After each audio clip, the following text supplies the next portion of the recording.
it's clear he doesn't understand BBC editorial policy. He was criticising the BBC for pulling the Gaza documentary when, under the BBC's guidance, of course it should pull the Gaza documentary and investigate what went wrong there in its journalism. And Gary is not an expert on journalism. Most people in the sports broadcasting industry now think it's untenable for Gary to keep going with the FA Cup and the World Cup next season. And this episode has been damaging. Gary is contrite about it. He has been insistent he's not anti-Semitic. But the problem remains that he has tweeted something inappropriate, that people have been upset by it.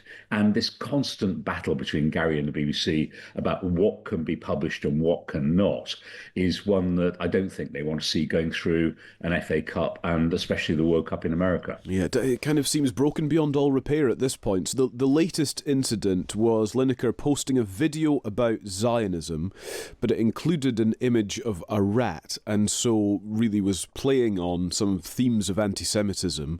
He deleted that post. He apologised. He said he wasn't aware of its connotations, but of course it's dominated headlines over the course of the last week because he is the BBC's highest paid presenter. I wonder, Roger, if that is or should be a kind of source of regret almost, the BBC's long-standing relationship with Lineker. It strikes me that in some ways they didn't, in inverted commas, pin him down to the corporation, i.e. he was allowed, in inverted commas again, to do other things, to work for other sports broadcasters. And so while the BBC made him, the BBC was never able to own him, as it were. Yeah, there's always been this fundamental divide in which Harry argues, with some justice, that he is an independent figure, if you like. He's a former England captain. He has a range of other interests, and therefore the BBC can't control everything he does and says. My view is that actually he's still the BBC's highest paid presenter. He earns a lot of money, and I was one of the people responsible for him earning that amount of money. And I think if you are the BBC's highest paid presenter, you should stick by the BBC's guidance on tweeting and other social media, which includes not doing things that are controversial.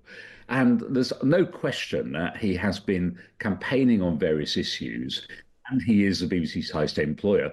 And also, when he did the interview with Amal Rajan a few weeks ago, it's clear he doesn't understand BBC editorial policy. He was criticising the BBC for pulling the Gaza documentary when, under the BBC's guidance, of course it should pull the Gaza documentary and investigate what went wrong there in its journalism. And Gary is not an expert on journalism. Yeah. I enjoyed reading your piece in the Sunday Times today, Roger, which explores all of this and the kind of history of Gary Lineker. And I suppose I was quite struck by a consideration here that not tweeting something controversial is actually remarkably easy, but it's something he has really fallen foul of all the way back to the Brexit referendum, where he very much took a view. He was very pro-Remain during that series of sort of our political history in this country. And it's just such an easy thing for him to have avoided, but he hasn't. He hasn't avoided the controversy.